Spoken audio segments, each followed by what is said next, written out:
Volume study 4 ಯೆಹೋವನ ಮುಯ್ಯಿ ತೀರಿಸುವ ದಿನದ ಹರ್ಮೆಗೆದೋನ್ ಯುದ್ಧ ಅಧ್ಯಾಯ 10 ಪ್ರಸ್ತಾವಿತ ಪರಿಹಾರಗಳು ಸಾಮಾಜಿಕ ಹಾಗೂ ಆರ್ಥಿಕ ಪುಟ 351 ಹಳತಾದ ಸರಕುಗಳು ಹೆಚ್ಚಿನ ಬೆಲೆಗಳು ಮತ್ತು ಅಸಡ್ಡೆ ಸೇವೆಯನ್ನು ಹೊಂದಿರುವ ಹಳೆಯ ಕಾಲದ ಸಣ್ಣ ಅಂಗಡಿಗಳಿಗೆ ಹೋಲಿಸಿದರೆ ಕಡಿಮೆ ಬೆಲೆಯಲ್ಲಿ ಮತ್ತು ಉತ್ತಮ ಸೇವೆಯೊಂದಿಗೆ ತಾಜಾ ಸರಕುಗಳ ದೊಡ್ಡ ದಾಸ್ತಾನುಗಳು ಸಾರ್ವಜನಿಕರಿಗೆ ಸಾಮಾನ್ಯ ಪ್ರಯೋಜನವಾಗಿದೆ. ತಾತ್ಕಾಲಿಕವಾಗಿ ಕೆಲವು ಬಡ ವಿಧವೆಯರು ಅಥವಾ ಅರ್ಹರು ಮಾನಸಿಕ, ದೈಹಿಕ ಅಥವಾ ಆರ್ಥಿಕ ಅಸಮರ್ಥತೆಯ ಮೂಲಕ ಹೊಸ ಕ್ರಮವನ್ನು ಮುಂದುವರಿಸಲು ಕಷ್ಟ ಅನುಭವಿಸಬಹುದು ಮತ್ತು ಇವುಗಳೂ ಸಹ ಅವರು ಪರಿಸ್ಥಿತಿಯ ವಿಶಾಲವಾದ ಹಿತಚಿಂತಕ ದೃಷ್ಟಿಕೋನವನ್ನು ತೆಗೆದುಕೊಳ್ಳಲು ಸಾಧ್ಯವಾದರೆ ತಮ್ಮ ವ್ಯವಹಾರಗಳಲ್ಲಿ ಪ್ರತಿಕೂಲವಾದ ಬದಲಾವಣೆಯನ್ನು ಜಾರಿಗೊಳಿಸಿದರೂ ಸಹ ಸಾರ್ವಜನಿಕ ಕಲ್ಯಾಣದಲ್ಲಿ ಆನಂದಿಸಬಹುದು. ಅವರು ಪ್ರಯೋಜನ ಪಡೆದವರೊಂದಿಗೆ ಸಂತೋಷ ಪಡಬಹುದು ಮತ್ತು ಮುಂಬರುವ ರಾಜ್ಯಕ್ಕಾಗಿ ತಾಳ್ಮೆಯಿಂದ ಕಾಯಬಹುದು. ಅದು ದೇವರ ಆಶೀರ್ವಾದಗಳನ್ನು ಪ್ರಸ್ತುತಕ್ಕಿಂತ ಹೆಚ್ಚಾಗಿ ಎಲ್ಲರಿಗೂ ಸಾಮಾನ್ಯವಾಗಿಸುತ್ತದೆ, ಆದರೆ ನೂತನ ಸ್ವಭಾವ ಮತ್ತು ಅವರ ಪ್ರೀತಿಯನ್ನು ಹೊಂದಿರುವವರು ಮಾತ್ರ ವಿಷಯಗಳನ್ನು ನಿಸ್ವಾರ್ಥವಾಗಿ ವೀಕ್ಷಿಸಲು ನಿರೀಕ್ಷಿಸಬಹುದು.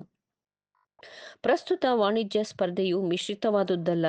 ಮಹಾನ್ ಸಹಸ್ರಮಾನದ ಯುಗವನ್ನು ಪ್ರವೇಶಿಸುವ ಮೊದಲು ಪೂರ್ವಸಿದ್ಧತಾ ಅಧ್ಯಯನಕ್ಕಾಗಿ ಜಗತ್ತಿಗೆ ನೀಡಲಾಗುತ್ತಿರುವ ದೊಡ್ಡ ಪಾಠಗಳಲ್ಲಿ ಇದೂ ಒಂದಾಗಿದೆ.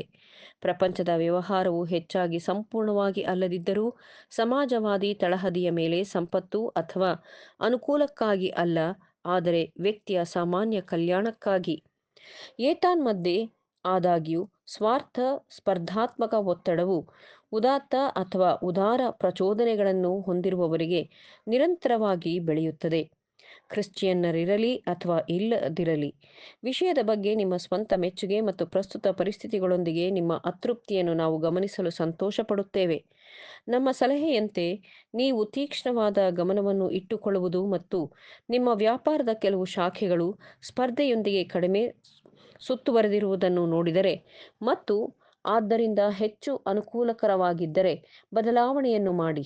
ಇಲ್ಲದಿದ್ದರೆ ನೀವು ಹೆಚ್ಚು ಅನುಕೂಲಕರ ವ್ಯಾಪಾರ ಅಥವಾ ಹೆಚ್ಚು ಅನುಕೂಲಕರ ಪರಿಸ್ಥಿತಿಗಳನ್ನು ಕಂಡುಕೊಳ್ಳುವವರೆಗೆ ನೀವು ಇರುವಲ್ಲಿಯೇ ಮುಂದುವರಿಯಿರಿ ಮತ್ತು ಸ್ವಲ್ಪ ಮಟ್ಟಿಗೆ ನಿಮ್ಮ ಚಲನೆಯನ್ನು ಮಾರ್ಪಡಿಸಲು ನಾವು ಸಲಹೆ ನೀಡುತ್ತೇವೆ. ಆದರೆ ನಿಮ್ಮ ಸ್ವಂತ, ನಿಮ್ಮ ಪ್ರತಿಸ್ಪರ್ಧಿಗಳು ಮತ್ತು ನಿಮ್ಮ ಪೋಷಕರ ಅಥವಾ ನೆರೆಹೊರೆಯವರ ಹಿತಾಸಕ್ತಿಗಳ ನಡುವೆ, ಮೂರು ಸಂಘರ್ಷದ ಹಿತಾಸಕ್ತಿಗಳ ನಡುವೆ ವಿಷಯಗಳನ್ನು ಸಮಾನವಾಗಿ ವಿಭಜಿಸಿರಿ.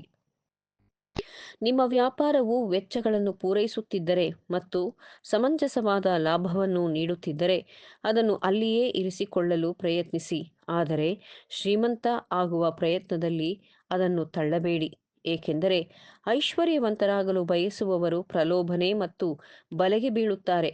1 ತಿಮೋಥಿ 6:9. ನಾವು ಪ್ರತಿಸ್ಪರ್ಧಿಗಳ ಕಡೆಗೆ ಎಲ್ಲಾ ಅವಮಾನಕರವಾದಂತಹ ಸ್ಪರ್ಧೆ ಅಥವಾ ಕೀಳುತನವನ್ನು ಮತ್ತು ಗ್ರಾಹಕರಿಗೆ ಸರಕುಗಳ ಯಾವುದೇ ತಪ್ಪಾಗಿ ಪ್ರತಿನಿಧಿಸುವುದನ್ನು ತಪ್ಪಿಸಬೇಕು. ಯಾವುದೇ ವೆಚ್ಚದಲ್ಲಿ ನ್ಯಾಯ ಮತ್ತು ಪ್ರಾಮಾಣಿಕತೆಯನ್ನು ಎಚ್ಚರಿಕೆಯಿಂದ ಕಾಪಾಡಬೇಕು. ನಂತರ ನಿಮ್ಮ ಪ್ರತಿಸ್ಪರ್ಧಿಯ ಪರವಾಗಿ ಎಲ್ಲಾ ಸಂಯಮವನ್ನು ಸೇರಿಸಿ, ಅದು ಪ್ರೀತಿಯ ಸಂದರ್ಭಗಳನ್ನು ಅನುಮತಿಸಲು ಸೂಚಿಸಬಹುದು. ದುಷ್ಕಾರ್ಯವನ್ನು ಮಾಡುವವರು ಬಹುಮಂದಿ, ಆದಾಗ್ಯೂ ಅವರ ಜೊತೆಯಲ್ಲಿ ಸೇರಬಾರದು. ವಿಮೋಚನಾಕಾಂಡ 23:2 ಎಂಬ ಈ ಆಜ್ಞೆಯನ್ನು ನಾವು ಮರೆಯುತ್ತಿಲ್ಲ ಅಥವಾ ಅನ್ಯಾಯದೊಂದಿಗೆ ಸಣ್ಣದೊಂದು ರಾಜಿಗೆ ಸಲಹೆ ನೀಡುವುದಿಲ್ಲ. ನಿಮ್ಮ ಪ್ರಶ್ನೆ ನಾವು ಅದನ್ನು ತೆಗೆದುಕೊಳ್ಳುತ್ತೇವೆ, ನೀವು ಅನ್ಯಾಯ ಮಾಡಬಹುದೇ ಎಂಬುದು ಅಲ್ಲ, ಆದರೆ ನ್ಯಾಯವನ್ನು ಅಪೇಕ್ಷಿಸದ ಮತ್ತು ಪದ್ಧತಿಯಿಂದ ನಿರ್ಬಂಧಗಳನ್ನು ಮಾಡಲು ಪ್ರೀತಿ ನಿಮಗೆ ಅವಕಾಶ ನೀಡುತ್ತದೆಯೇ ಎಂಬುದು. ಲೌಕಿಕ ಹೃದಯವು ಅಂತಹ ಕ್ಷುಲ್ಲತೆಗಳ ಬಗ್ಗೆ ತಲೆ ಕೆಡಿಸಿಕೊಳ್ಳುವುದಿಲ್ಲ. ಇದು ನಿಮ್ಮ ನೂತನ ಸ್ವಭಾವ. ಅದರ ನಿಯಮವು ಪ್ರೀತಿಯಾಗಿದೆ.